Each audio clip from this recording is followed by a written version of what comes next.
Good afternoon, all of you.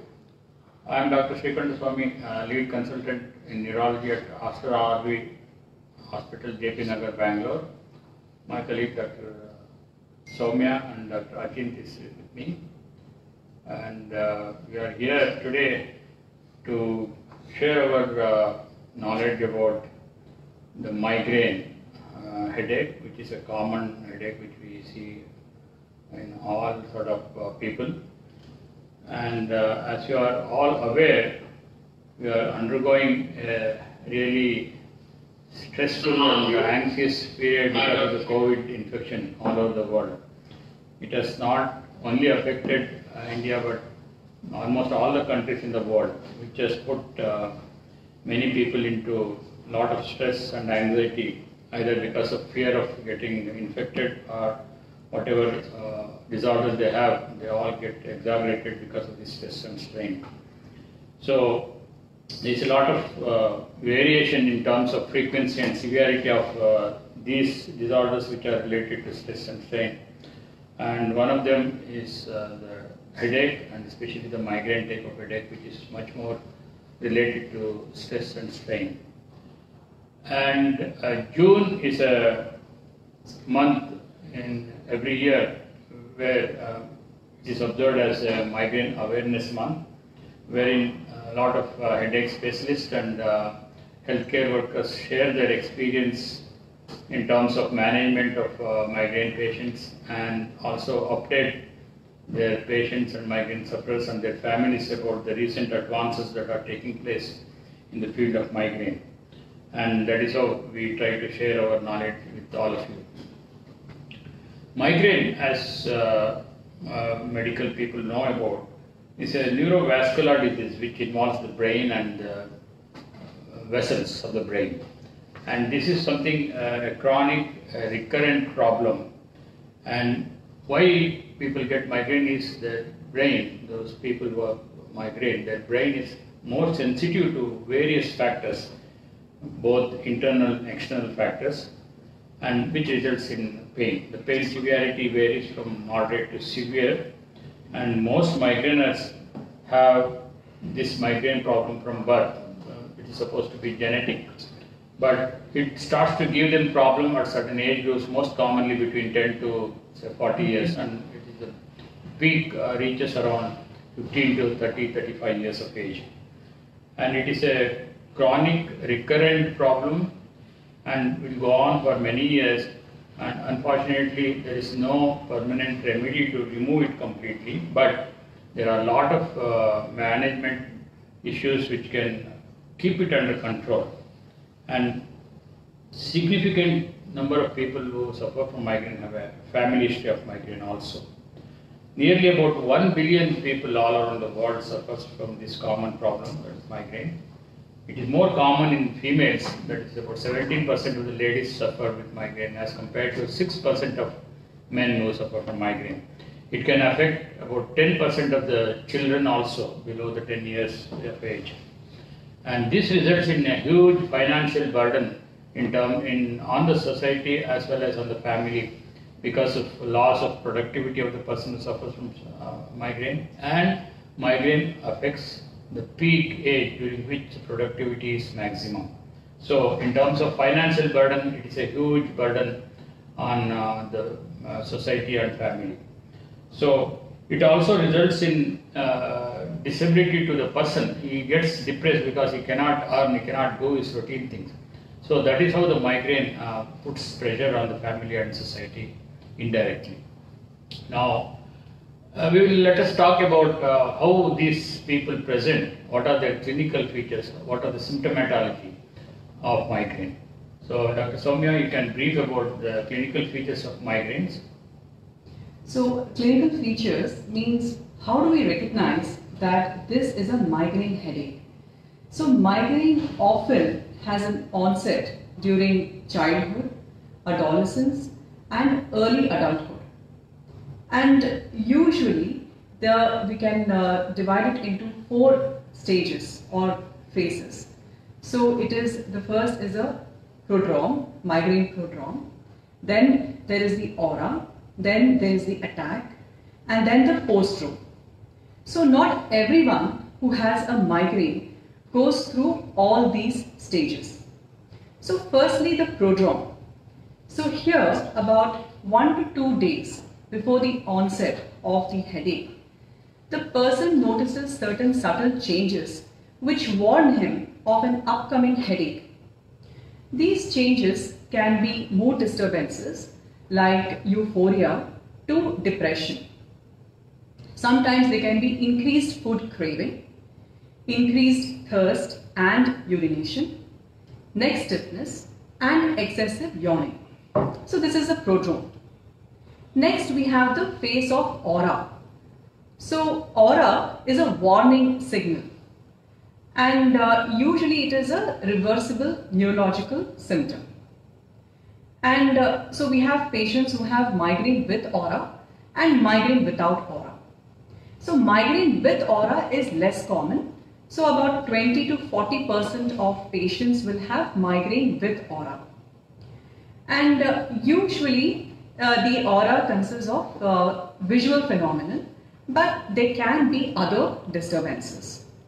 And usually the symptoms begin gradually and build up over several minutes. And the visual phenomena are commonly seeing shapes, patterns, flashes of light, bright spots. Some can have vision blindness. And there can be other features like pins and needle sensation in the arm or forearm. There can be numbness or weakness on the face or one side of the body. And there can be some difficulty in speaking, or they can be hearing noises or music. So these are the aura features. Now, usually the migraine aura can last for about 30 minutes, but can vary from a few minutes to as long as 4 hours. The next phase is the phase of headache. The headache in migraine is usually a throbbing or a pulsating type of headache.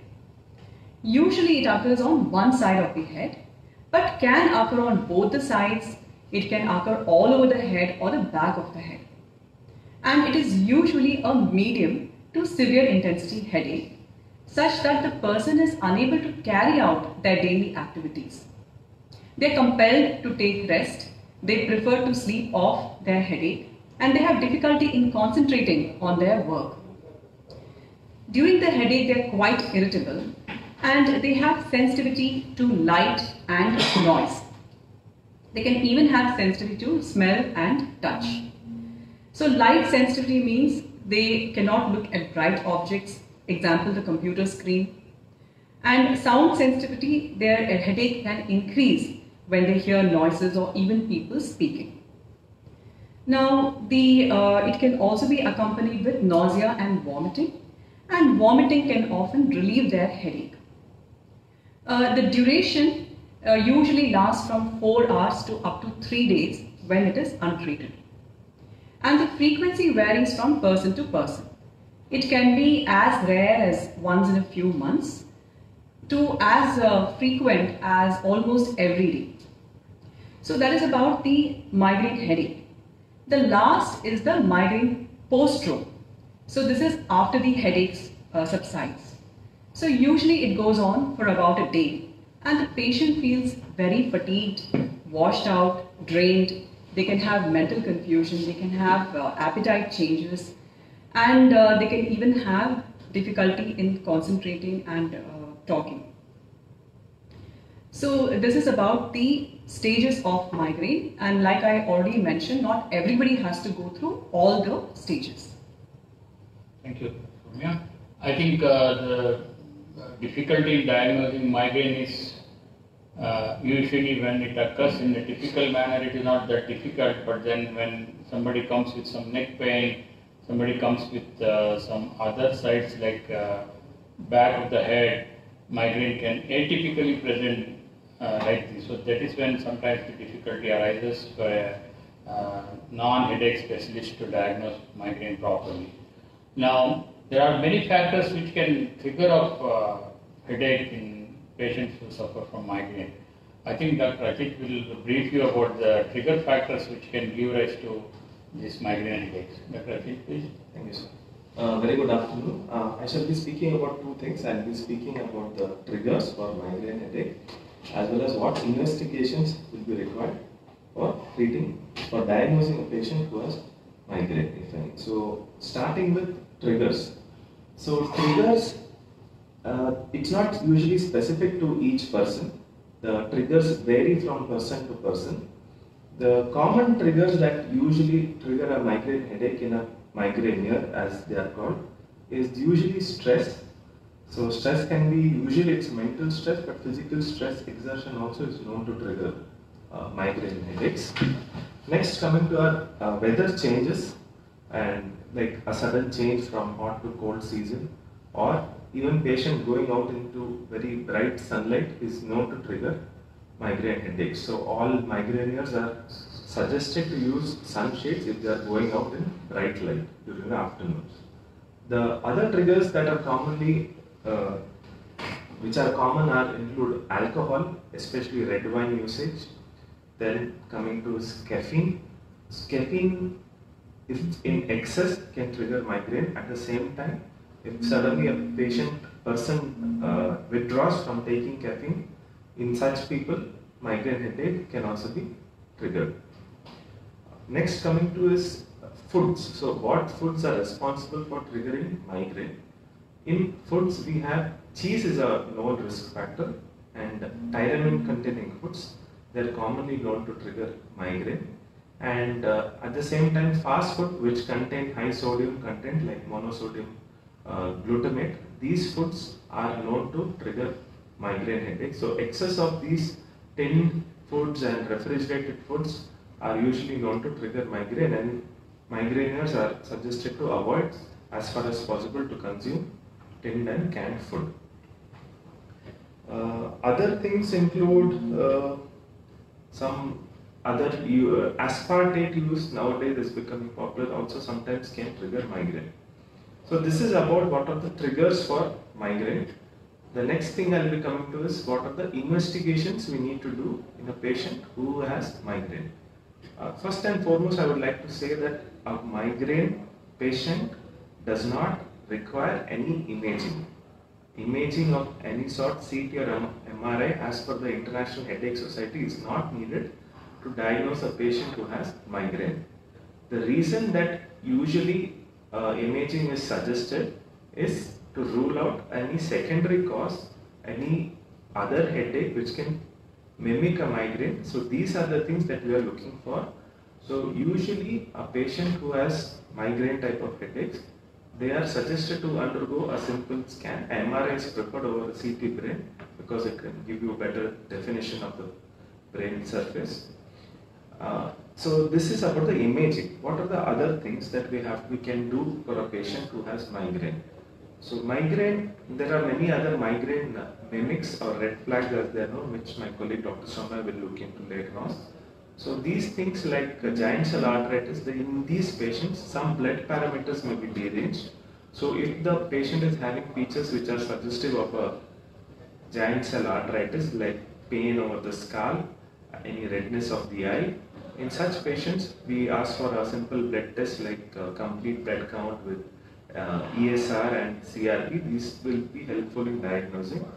And at the same time, sometimes ultrasound of the vessels are also useful in diagnosing headache. Now, other things like other common things which we look into is usually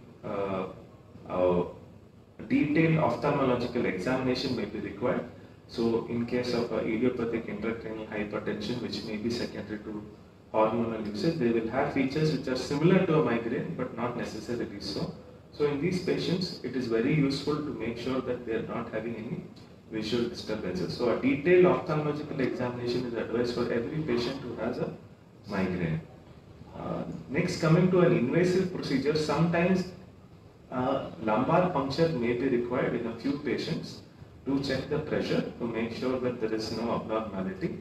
But this is usually rare, and a migraine patient as such does not require any lumbar puncture.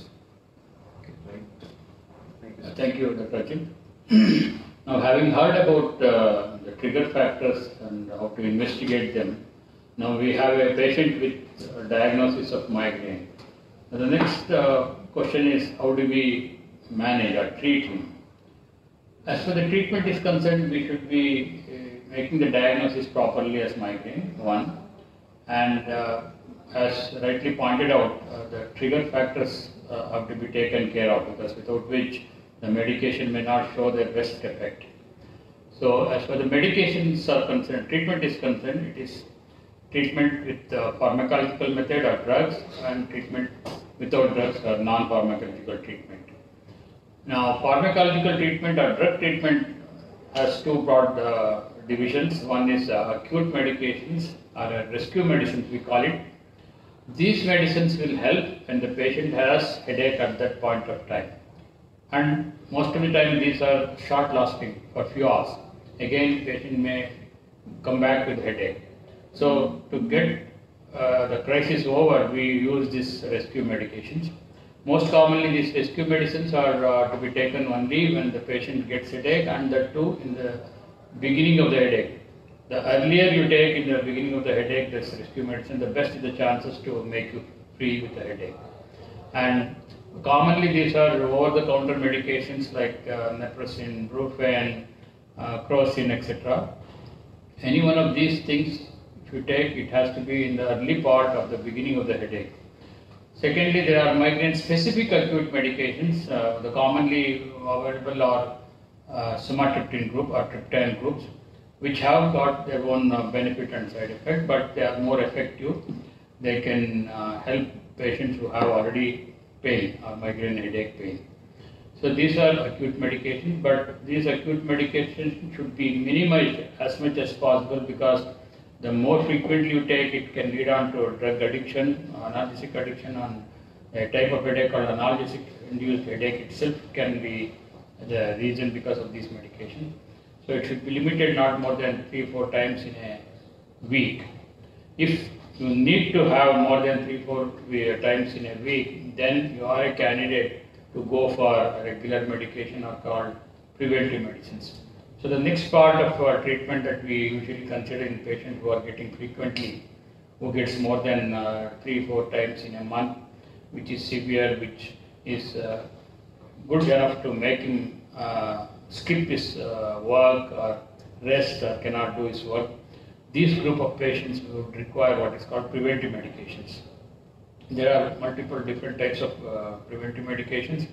We choose the medication depending on the patient's situation. Like we don't use some medicines who are overweight, we use some medicine in overweight patients, and we use some specific medication who have got sleep disturbances along with the migraine headache. We use some medications with the patients who have headache, migraine headache with stress and anxiety. So like that, depending on the associated conditions, we choose the preventive medicines. And most of the time, these preventive medications are to be taken daily, whether there is headache or no headache. And they are usually for a long time, something like few months to sometimes up to 1 to 2 years also. As long as they take these preventive medications, their headache may be under check. And our aim of giving these daily medicines or preventive medicines are to reduce the frequency of migraine to about 50% of what patient used to get before starting the preventive medications. And there are of course some small side effects with these preventive medications. That is why when patient is on preventive medicine, we call them for off and on reviews to see whether they have developed any side effects. And as they use the medicine, there can be some modification of the dosage which may be needed. So we do those things when patient comes for review off and on. And there are multiple new drugs which are available, sometimes not in India but in Europe and America. There are new drugs which are available, especially the CGRP antagonist drugs which are newly coming up. They are more effective than the usual available medications, but they are also equally costly. So they may enter into Indian subcontinent after some time, which of course the cost is a barring factor, but then if somebody is not responding to usual preventive medicines, we may choose those medications who can afford. Then apart from the medication, most important thing, as I mentioned earlier, the trigger factors and for what reason the migraine headache has become more frequent has to be looked into, and you have to tackle that part of it along with the medication. So next, sometimes with all these medications, people don't respond. So, and somebody may be very anxious or very afraid of taking this medication because of side effect, etc. So we have an option called Botox injection also in these patients, which has got almost nil side effects, and it's an injection which is given at different sites on the head, which can give relief from the headache. So if somebody doesn't want to take medication for fear of developing side effect, or doesn't want to take any medication for any reason, so we have another option called Botox injection, which can be given for these patients. So this is how we manage pharmacologically. So without drugs, there are multiple options to manage.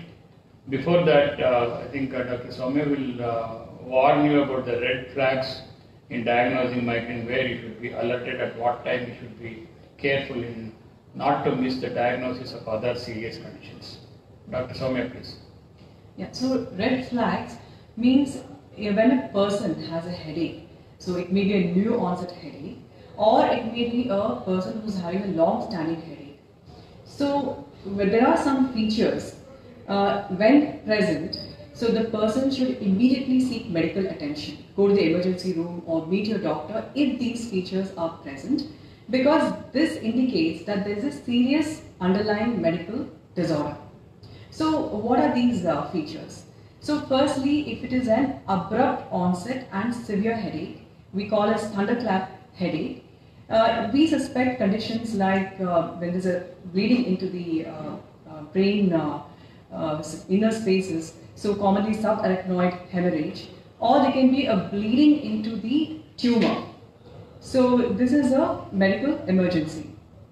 Then other conditions, like when the person has headache with other features like fever, neck stiffness, altered consciousness, fits, difficulty in speaking, weakness, numbness.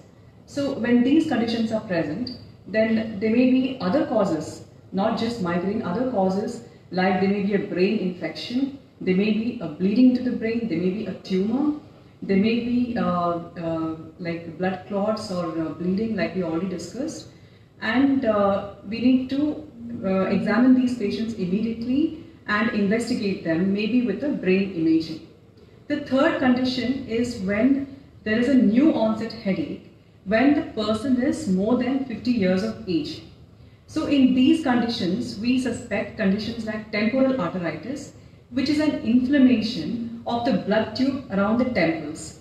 And of course, again, mass lesions and other conditions need to be suspected in this age group. Another condition is when there is a headache with other systemic features, like headache in a person with HIV or cancer may mean something else.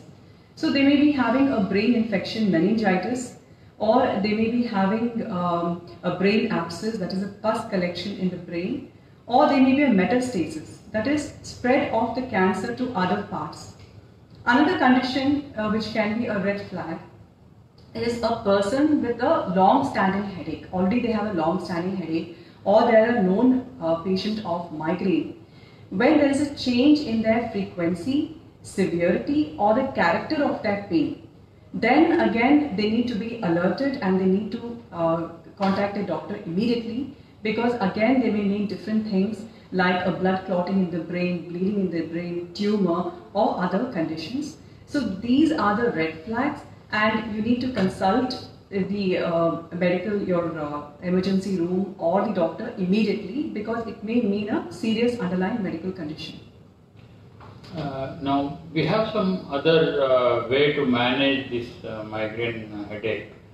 I mentioned about the drug management. There are some non-drug management methods also, which may complement the drug management, or individually they may be helpful in some particular group of patients. So Dr. Achint, you want to talk about the non-drug management of migraine? Yes, thank you, sir. Coming to the non-pharmacological intervention that we can do in a patient who has migraines, So the first and foremost is changing the lifestyle, trying to make sure that you decrease amount of stress and anxiety in your daily routine. And other things are also helpful. There are other things like behavioral therapy, which is there, then doing meditation, yoga. So these all things have been found to be useful in management of migraine. There are a few other drugs which are more of, they are called nutraceuticals, which are useful in the treatment of migraine. So these drugs are riboflavin, which is a vitamin, then other drugs like CoQ10 and some other things like magnesium. So these things are very useful, recently been used, and they are useful in the treatment of migraine. One more advantage with a drug like riboflavin is it is safe to be used even in pregnancy, as it is only a vitamin, and it does help to prevent the amount of and severity of the headache that occurs in all these during pregnancy. So other interventions include, there are a few devices which are now slowly coming into the market. So these devices, they are non-invasive devices. They are usually placed over the face or over the skull at specific areas just over the orbit, and there are some devices which can be used by pressing on your neck. So these help to regulate and modulate the pain that occurs during migraine. This is used for very severe cases. And so there are some more devices which are also slowly coming into the market and will be available soon. So again to say, in patients with migraine, now there are multiple different treatment regimens which are available, one for the treatment directly, other in the behavioral modification, and now other devices also which are available. So it is quite vast. So thank you so much. Thank you. And having heard about non-medical management, let me briefly tell you about what is the impact of COVID-19 on patients who have got migraine. As you are all aware, the COVID-19 has impacted people who have got multiple medical problems. During the past few months, during the lockdown period, many people have experienced social isolation, stress and anxiety and fear of getting contacted with this infection. So all these things have significantly altered the daily activities, be it daily exercises, be it daily sleeping time, eating time, social interaction. Many of us are socially isolated because of the lockdown. So all these things matter a big deal in many disorders who are linked to anxiety and stress.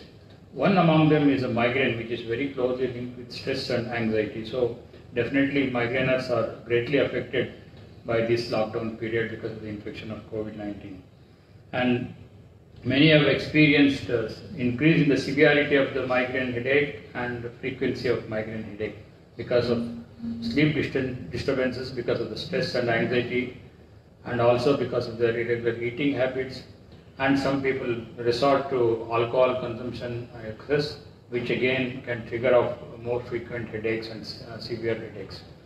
And many might also become irregular during this period for taking their medication. So this is how the COVID-19 has impacted on migraineurs.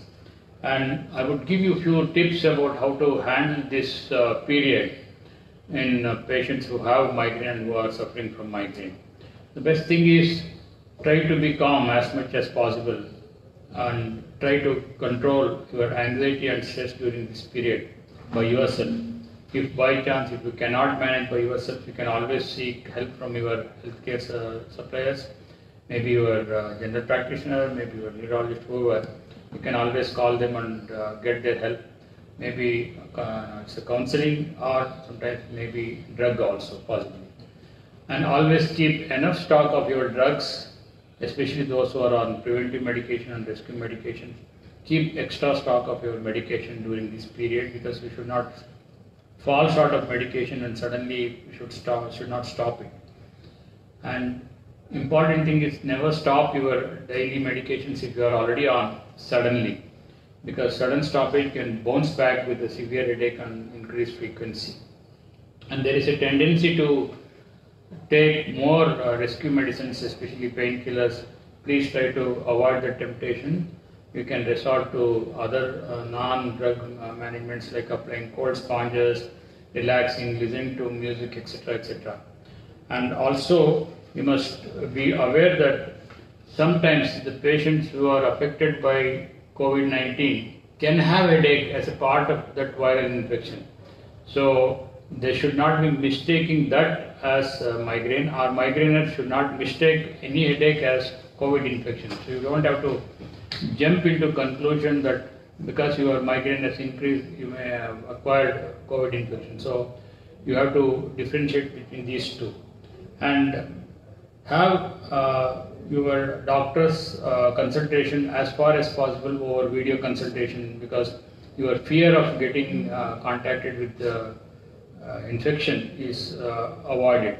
So you can have video consultation, because most of the time when your neurologist or doctors examine you in the hospital, in migraine patients, your examination will be almost normal. So you can always resort to more of video consultation to refill your medication as well as get suggestion from your doctor. So if there are any fears, any queries you want to get rid of from your mind during this COVID period, you are always welcome to contact your doctors, be it a physician, be it a general practitioner or a neurologist. Get in touch with them over the phone and get their suggestion. But having said that, be alert that any, as Dr. Soumya pointed out, any change in the pattern of your headache, any increase in the severity, you should not sit at home thinking that I get infection when I go to hospital and go in a wrong way. So you should alert yourself to go to ER if there is any change in the pattern of headache and severity. So I think this would help you to manage your migraine headache during this critical period and manage yourself as far as possible without coming to the hospital, so that you avoid physical contact with the other patients in the hospital. Thank you very much.